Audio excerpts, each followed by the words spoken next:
परिचय। राज और अमर drawing room में बैठे हैं। राज अपनी मनपसंद पुस्तक पढ़ रहा है तथा अमर कोई कार्य कर रहा है। अमर, मैं तुमसे कुछ पूछना चाहता हूं। आखिर ये कैलकुलेटर कैसे कार्य करता है? ये सभी उत्तर सही सही कैसे दे देता है? हाँ राज, मैं तुम्हें बताता हूं। कैलकुलेटर डायोडों के जुड़ने पर कार्य करता है। डायोड एक अर्धचालकीय प्रक्रम है तथा इसे ऑन ऑफ करने के लिए प्रयोग किया जा सकता है। जब किसी डायोड को किसी विशेष प्रकार से व्यवस्थित किया जाता है तो वह विशिष्ट परिणाम देता है। धन्यवाद अमर, मुझे कैलकुलेटर की आधारभूत संकल्पना समझ में आ गई है। छात्रों, आज हम अर्धचालक इलेक्ट्रॉनिक के बारे में विस्तार से अध्ययन करेंगे। उद्देश्य: इस पाठ के अंत में आप निम्न करने में सक्षम हो जाएंगे। ठोसों में ऊर्जा बैंड के बारे में जानना, अचालकों, अर्धचालकों तथा धातुओं को परिभाषित करना, आंतरिक तथा बाह्य अर्धचालक को समझना, एन प्रकार तथा पी प्रकार के अर्धचालक को परिभाषित करना, पीएन जंक्शन को समझना, अर्धचालक डायोड का वर्णन करना, अग्र तथा पश्च बायस जंक्शन डायोड का विश्लेषण करना, पीएन जंक्शन डायोड के वीआई गुणों का विश्लेषण करना, रेक्टिफायर को परिभाषित करना और जीनर डायोड की व्याख्या करना। ठोसों में ऊर्जा बैंड। परमाणु में इलेक्ट्रॉन किसी निश्चित नियम के अनुसार विविध कोशों में वितरित होता है तथा उन्हें निश्चित डिस्क्रीट ऊर्जा मान रखने की अनुमति होती है। ग्राह्य ऊर्जा के मान को प्रायः ऊर्जा स्तर डायग्राम पर दर्शाया जाता है। हम ऊर्जा स्तर के लिए बैंड निर्माण पर विचार करेंगे जो संयोजी इलेक्ट्रॉन द्वारा ग्रहण किया जाता है तथा इसके अगले स्तर पर भी विचार करेंगे। ऐसा माना जाता है कि क्रिस्टल में परमाणुओं के बीच की दूरी धीरे धीरे अनंत से घटकर आर नॉट हो जाती है जो तुल्यांक के संगत नहीं है। संयोजी बैंड। संयोजकता बैंड ऊर्जा स्तर का संयोजी बैंड है जो क्रिस्टल में परमाणुओं से बंधे संयोजी इलेक्ट्रॉन में होता है। रिक्ति अंतराल। संयोजकता बैंड के ऊपर ऊर्जा का क्षेत्र जिसमें इलेक्ट्रॉन नहीं पहुंच सकता है। चालन बैंड। रिक्ति अंतराल के ठीक ऊपर ऊर्जा का स्तर जो क्रिस्टल के चालक इलेक्ट्रॉन द्वारा ग्रहण किया जाता है। ये इलेक्ट्रॉन गति करने के लिए मुक्त होते हैं तथा विद्युत क्षेत्र में अपनी ऊर्जा बढ़ा लेती हैं। अचालक, अर्धचालक तथा धातुएं। ठोसों के बैंड सिद्धांत के आधार पर ठोसों को अचालक, अर्धचालक तथा धातुओं के रूप में वर्गीकृत किया जाता है। अचालक। संयोजकता बैंड पूर्णतः भरा होता है तथा चालन बैंड दूर होता है। इस प्रकार के पदार्थों का अच्छा उदाहरण हीरा है। इसके 6 इलेक्ट्रॉन वोल्ट की रिक्ति अंतराल होते हैं। सभी संयोजकता इलेक्ट्रॉन सहसंयोजक आबंध के निर्माण में भाग लेते हैं तथा विद्युत के चालन के लिए कोई उपलब्ध नहीं होते हैं। अर्धचालक। संयोजकता बैंड पूर्णतः भरे होते हैं तथा चालन बैंड इसके निकट होते हैं। इस प्रकार के पदार्थ का उदाहरण है सिलिकॉन। इसके 1.1 इलेक्ट्रॉन वोल्ट के रिक्ति अंतराल होते हैं। परम ताप पर यह अचालक की तरह कार्य करता है किंतु कमरे के ताप पर इलेक्ट्रॉन का एक छोटा भाग परमाणु के तापीय परिवर्तन से काफी ऊर्जा प्राप्त करता है ताकि वो चालन बैंड में गति कर सके। ताप के बढ़ने के साथ अर्धचालकों की चालकता बढ़ती है। धातुएं। संयोजकता बैंड अंशतः भरे होते हैं। ये संयोजकता तथा चालन बैंड का एक दूसरे के ऊपर अतिव्यापन होता है। इस प्रकार के पदार्थ का उदाहरण सोडियम है। जब सोडियम क्रिस्टल से होकर विद्युत क्षेत्र पर आरोपित किया जाता है तो संयोजकता बैंड में स्थित इलेक्ट्रॉन उच्चतर ऊर्जा स्तर में उपस्थित इलेक्ट्रॉन की तरह ऊर्जा की छोटी मात्रा ग्रहण करते हैं। इस प्रकार के पदार्थ विद्युत के सुचालक होते हैं।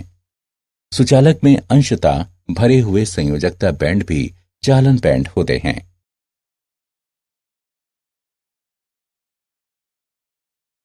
आंतरिक अर्धचालक। आंतरिक अर्धचालक वे हैं जिनमें अशुद्धियां उपलब्ध नहीं होती हैं तथा इसलिए परिशुद्ध अर्धचालक कहलाते हैं। ऐसे अर्धचालकों में कुछ क्रिस्टल दोष उपस्थित हो सकते हैं। जब अर्धचालक को 0 केल्विन ताप पर लाया जाता है तो ये अचालक की तरह व्यवहित होता है तथा उच्च ताप पर संयोजकता बैंड से चालन बैंड में इलेक्ट्रॉनों के तापीय उत्तेजन के कारण चालन करता है। उदाहरण जर्मेनियम तथा सिलिकॉन। चलिए सिलिकॉन पर विचार करते हैं जिसके 4 संयोजकता इलेक्ट्रॉन हैं। ये 4 सहसंयोजी आबंध बनाते हैं।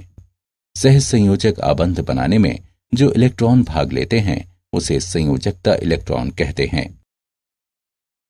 यदि कुछ ऊर्जा दी जाए तो सहसंयोजक आबंध टूट जाते हैं, इलेक्ट्रॉन बाहर आ जाते हैं तथा मुक्त रूप से विचरण करते हैं, जिसके परिणाम स्वरूप सहसंयोजक आबंध में रिक्त स्थानों का निर्माण होता है। ये धनावेश वाहक के रूप में जाने जाते हैं तथा इन्हें होल कहते हैं। संयोजकता आबंध में चालन इलेक्ट्रॉनों की संख्या रिक्त स्थानों की संख्या के बराबर होती है।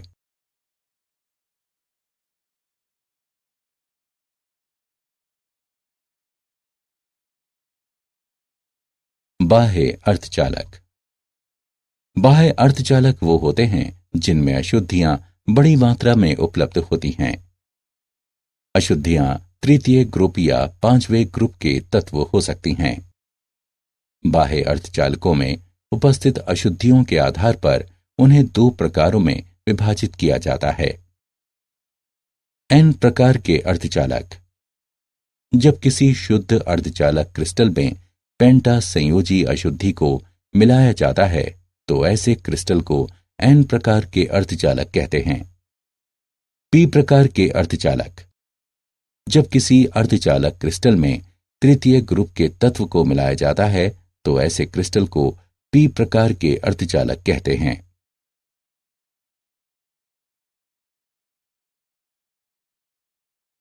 एन प्रकार के अर्धचालक। सिलिकॉन क्रिस्टल को सुचालक बनाने के लिए इसके क्रिस्टल संरचना में आर्सेनिक, एंटिमनी या फास्फोरस जैसे अशुद्ध परमाणुओं को मिलाया जाता है। इन परमाणुओं के बाह्यतम कोश में 5 सहसंयोजी इलेक्ट्रॉन होते हैं जो दूसरे तत्वों के परमाणुओं से जुड़कर पेंटा सहसंयोजक आबंध का निर्माण करते हैं। जब विद्युत वोल्टेज आरोपित करते हैं तो ये 4 इलेक्ट्रॉन अन्य सिलिकॉन परमाणुओं से मिलकर बंध बनाते हैं तथा एक इलेक्ट्रॉन विचरण करने के लिए मुक्त रह जाता है। क्योंकि प्रत्येक परमाणु एक इलेक्ट्रॉन प्रदान करता है इसलिए 5 संयोजी इलेक्ट्रॉनों को प्रदाता कहते हैं। परिणामी अर्धचालक पदार्थ ऋणावेश के साथ विद्युत के सुचालक होते हैं तथा इसे एन प्रकार के पदार्थ कहते हैं जिसमें इलेक्ट्रॉन को प्रभावी वाहक तथा परिणामी होल को अप्रभावी वाहक कहते हैं।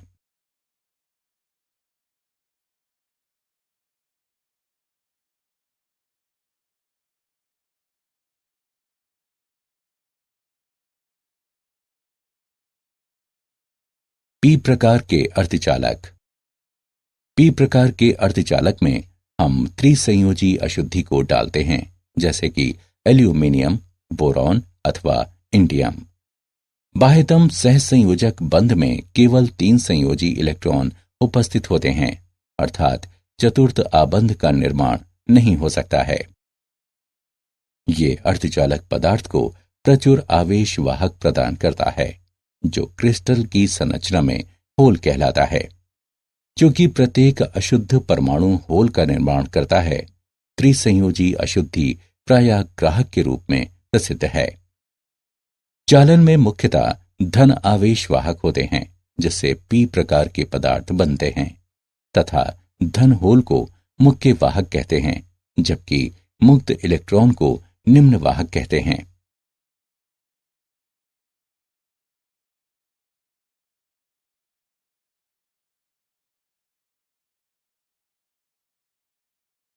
अर्धचालकों के उदाहरण। चलिए अर्धचालकों का एक उदाहरण लेते हैं। अर्धचालक के इलेक्ट्रॉन होल सांद्रण 6 गुणा 10 की घात 8 प्रति घन मीटर होती है। इसमें निश्चित अशुद्धि मिलाने पर इलेक्ट्रॉन सांद्रण 8 गुणा 10 की घात 12 प्रति घन मीटर हो जाती है। चलिए विलयन को देखते हैं। जब इलेक्ट्रॉन सांद्रण बढ़ता है तो ये n प्रकार के अर्धचालक होते हैं। हम जानते हैं कि Ni की घात 2 बराबर Ne तथा NH का गुणनफल, जहां Ni आंतरिक वाहकों का सांद्रण है, NH होल का सांद्रण है तथा Ne इलेक्ट्रॉन का सांद्रण है। अतः NH बराबर Ni की घात 2 बटा Ne मानों को रखने पर हमें NH बराबर 4.5 गुणा 10 की घात 4 प्रति घन मीटर, अतः नया होल सांद्रण 4.5 गुणा 10 की घात 4 प्रति घन मीटर है।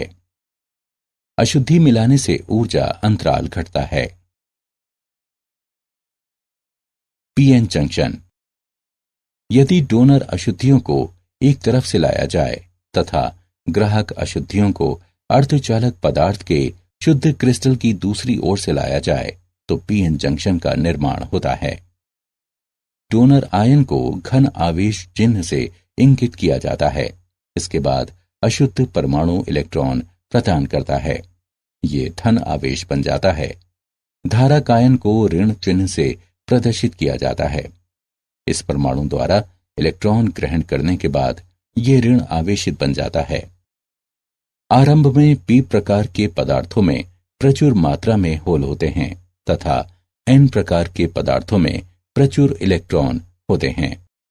पी क्षेत्र में होल जंक्शन की दाईं ओर विसरित हो जाते हैं तथा एन क्षेत्र में इलेक्ट्रॉन जंक्शन की बाईं ओर विसरित हो जाते हैं तथा पी क्षेत्र में होल से जुड़ जाते हैं। प्रत्येक ऐसे विसरण संयुग्मन घटना के लिए जंक्शन की बाईं ओर ऋण आवेश को प्राप्त करते हैं तथा दाईं ओर धन आवेश प्राप्त करते हैं, जिसके परिणाम स्वरूप जंक्शन के आर पार एक विद्युत क्षेत्र उत्पन्न होता है। क्योंकि जंक्शन के क्षेत्र में चालक आवेश कम होते हैं, इसे रिक्ति क्षेत्र अथवा अंतरिक्ष आवेश क्षेत्र कहते हैं। इलेक्ट्रॉनों को एन क्षेत्र से पी क्षेत्र में विचलित करने के लिए इलेक्ट्रॉन को eV0 ऊर्जा की ऊंचाई को प्राप्त करना आवश्यक है। होल को भी पी क्षेत्र से एन क्षेत्र की ओर विचलित होने के लिए समान ऊंचाई की ऊर्जा प्राप्त करना आवश्यक है। अर्धचालक डायोड। अर्धचालक डायोड किसी बाह्य वोल्टेज के अनुप्रयोग के लिए सिरों पर धातु से संपर्कित पीएन जंक्शन है। ये 2 सिरों वाला प्रक्रम है। सिरे पर तीर का निशान प्रक्रम के पी प्रकार के टर्मिनल के संगत होता है तथा आसान धारा प्रवाह की दिशा को इंगित करता है।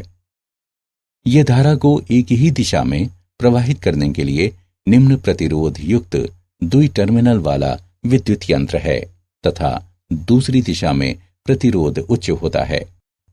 किसी डायोड का सबसे सामान्य कार्य है कि वो विद्युत धारा को अग्र दिशा में प्रवाहित होने देता है, जबकि पश्चिम दिशा में अवरोध करता है। अग्रदिशिक बायस जंक्शन डायोड। जब किसी डायोड को अग्रदिशिक बायस अवस्था में जोड़ते हैं तो एन प्रकार के पदार्थ में एक ऋण वोल्टेज आरोपित होता है तथा पी प्रकार के पदार्थों में धनात्मक वोल्टेज आरोपित होता है। यदि ये बाह्य वोल्टेज अवरोधक से अधिक होता है तो पश्च अवरोधक पर नियंत्रण हो जाता है तथा धारा प्रवाहित होने लगती है। अग्र बायस अवस्था पीएन जंक्शन से होकर निम्न प्रतिरोध पथ को प्रदर्शित करती है, जो बायस वोल्टेज में केवल लघु वृद्धि के साथ डायोड से होकर बहुत उच्च विद्युत धारा को प्रवाहित होने देती है। रिक्ति स्तर के कार्य द्वारा जंक्शन अथवा डायोड से होकर वास्तविक अवरोध अंतर को अचर रखा जाता है। ऋण वोल्टेज इलेक्ट्रॉन को जंक्शन की ओर अग्रसर करता है या वहां से विकर्षित करता है तथा उन्हें अतिव्यापन के लिए ऊर्जा देता है तथा धन वोल्टेज द्वारा जंक्शन की विपरीत दिशा में आ रहे होल से जोड़ता है। जंक्शन डायोड पर अग्रदिशिक बायस वोल्टेज के अनुप्रयोग से रिक्ति स्तर बहुत पतला तथा संकीर्ण हो जाता है, जो जंक्शन से होकर निम्न अवरोध को प्रदर्शित करता है। इस प्रकार उच्च विद्युत धारा को प्रवाहित होने देता है। वो बिंदु जिस पर धारा में अचानक वृद्धि होती है उसे नी बिंदु के रूप में स्थिर IV विशिष्ट वक्र द्वारा दर्शाते हैं।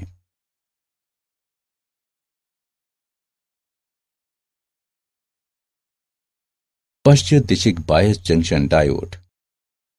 जब किसी डायोड को पश्चिम दिशिक बायस अवस्था में संपर्कित किया जाता है तो N प्रकार के पदार्थ पर धन वोल्टेज आरोपित होता है तथा P प्रकार के पदार्थ पर ऋण वोल्टेज आरोपित होता है। N प्रकार के पदार्थ पर आरोपित धन वोल्टेज इलेक्ट्रॉनों को धन इलेक्ट्रोड की ओर जंक्शन से दूर आकर्षित करता है, जबकि P प्रकार के सिरे पर स्थित होल ऋण इलेक्ट्रोड की ओर जंक्शन के विपरीत आकर्षित करता है। इसके परिणाम स्वरूप इलेक्ट्रॉन तथा होल के अभाव में रिक्ति स्तर बढ़ता चला जाता है तथा एक उच्च प्रति अवरोध पथ उत्पन्न होता है जो बिल्कुल अचालक की तरह होता है। पश्चिम बायस अवस्था PN जंक्शन को उच्च प्रतिरोध प्रदर्शित करता है तथा जंक्शन डायोड से होकर बायस वोल्टेज में वृद्धि के साथ वास्तव में शून्य धारा प्रवाहित करता है। यद्यपि एक बहुत कम धारा जंक्शन से होकर अवश्य प्रवाहित होती है, जिसकी माप माइक्रो एम्पियर हो सकती है।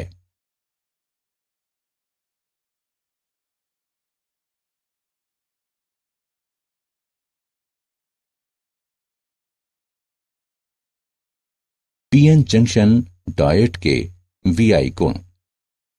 अग्रदिशिक बायस में धारा तब तक पहले धीरे धीरे बढ़ती है जब तक कि डायोड से होकर वोल्टेज किसी निश्चित मान को प्राप्त नहीं कर लेता है। विशिष्ट विभव के बाद डायोड धारा डायोड बायस वोल्टेज के बहुत लघु वृद्धि के बावजूद भी तेजी से बढ़ती है। इस वोल्टेज को थ्रेशोल्ड वोल्टेज अथवा नी वोल्टेज कहते हैं। पश्चिम दिशिक बायस में डायोड के लिए धारा बहुत लघु होती है तथा बायस में परिवर्तन के साथ भी हमेशा अचर होती है। ये पश्चिम दिशिक बायस पर धारा अचानक बढ़ती है। ये वोल्टेज ब्रेकडाउन वोल्टेज कहलाता है।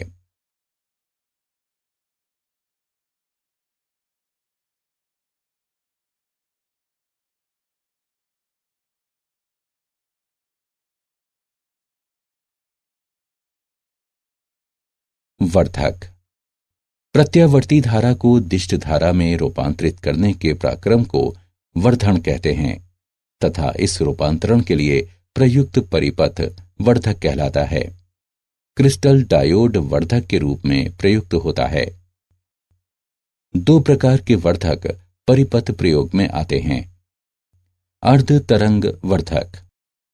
अर्ध तरंग वर्धक में प्रत्यावर्ती तरंग के धनात्मक या ऋणात्मक अर्ध गुजरता है, जबकि अन्य अर्ध को रोक दिया जाता है। पूर्ण तरंग वर्धक। पूर्ण तरंग वर्धक संपूर्ण इनपुट तरंगों को इसके आउटपुट पर एक अचर ध्रुवण पर रूपांतरित करता है। अर्ध तरंग वर्धक। प्रत्यावर्ती धारा संकेत जिसका वर्धन होना है उसको स्टेप डाउन ट्रांसफार्मर के प्राथमिक सिरों P1 तथा P2 से संपर्कित किया जाता है। द्वितीयक सिरों में से एक सिरे को जंक्शन डायोड के P क्षेत्र से संपर्कित किया जाता है, जब दूसरे सिरे S2 को श्रेणी क्रम में जुड़े लोड प्रतिरोध RL के साथ N क्षेत्र से जोड़ दिया जाता है। आउटपुट वोल्टेज को लोड प्रतिरोध RL से लिया जाता है। द्वितीयक सिरे S1 तथा S2 से होकर प्रत्यावर्ती इनपुट वोल्टेज प्रत्येक अर्ध चक्रण के बाद ध्रुवण को परिवर्तित कर देता है। इनपुट प्रत्यावर्ती वोल्टेज के प्रथम अर्ध चक्र में S2 की तुलना में सिरा S1 धनात्मक होता है।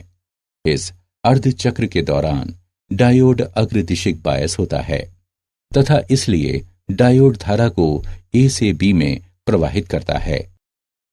अन्य अर्ध चक्रण के दौरान सिरा S1 सिरा S2 की तुलना में ऋणात्मक होता है। इस अवस्था में डायोड पश्च बायस होता है तथा ये धारा प्रवाहित नहीं करता है।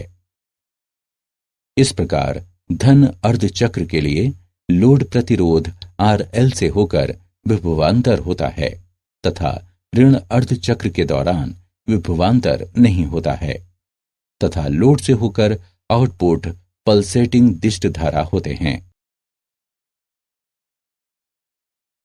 पूर्ण तरंग वर्धक। पूर्ण तरंग वर्धन के लिए दो जंक्शन डायोडों का उपयोग होता है। इसमें दो डायोड D1 तथा D2 होते हैं जिसके N सिरे N1 तथा N2 सिरों से एक दूसरे से जुड़े होते हैं। प्रत्यावर्ती धारा संकेतक जिसका वर्धन होना है उसको पावर ट्रांसफार्मर के प्राथमिक सिरे P1 तथा P2 से जोड़ दिया जाता है।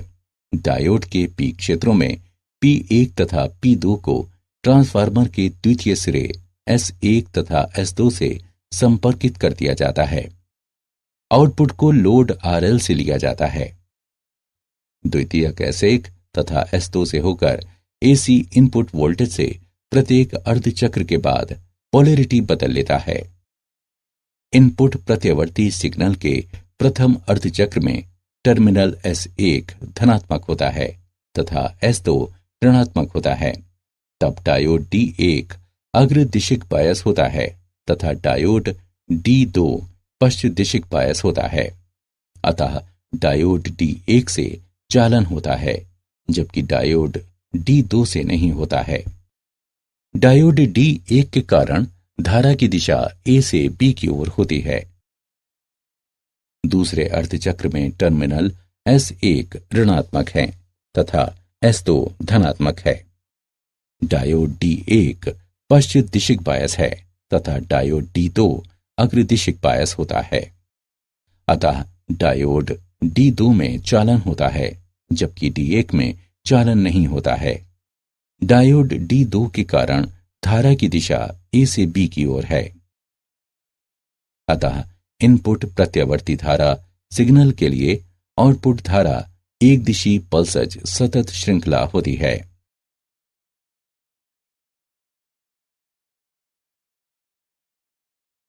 Zener diode. जेनर डायोड पश्चिम दिशिक उचित रूप से मिश्रित क्रिस्टल डायोड है जिसमें ब्रेकडाउन वोल्टेज तेज होता है तथा जो ब्रेकडाउन क्षेत्र कार्यान्वित करता है। जब किसी क्रिस्टल डायोड पर पश्चिम दिशिक बायस क्रांतिक मान के पार बढ़ जाता है तो ये ब्रेकडाउन वोल्टेज कहलाता है। पश्चिम धारा एक उच्च मान तक तेजी से बढ़ती है। जेनर वोल्टेज मिश्रण की मात्रा पर निर्भर करता है। कम मिश्रित डायोड में उच्चतर ब्रेकडाउन वोल्टेज होता है। जेनर डायोड के मुख्य गुण हैं। जब इसका अग्र बायस किया जाता है तो इसके गुण सामान्य डायोड की तरह ही होते हैं। जेनर डायोड हमेशा पश्च बायस होता है। जब पश्च बायस होता है तो इसमें से होकर अल्प धारा प्रवाहित होती है। ये धारा एक निश्चित क्रांतिक वोल्टेज तक अचर रहती है जिसे टर्न ओवर वोल्टेज कहते हैं तथा धारा तेजी से बढ़ती है। पश्च वोल्टेज जिसके लिए धारा पश्च गुण के रैखिक भाग पर किसी बिंदु के संगत होती है जेनर वोल्टेज कहलाती है।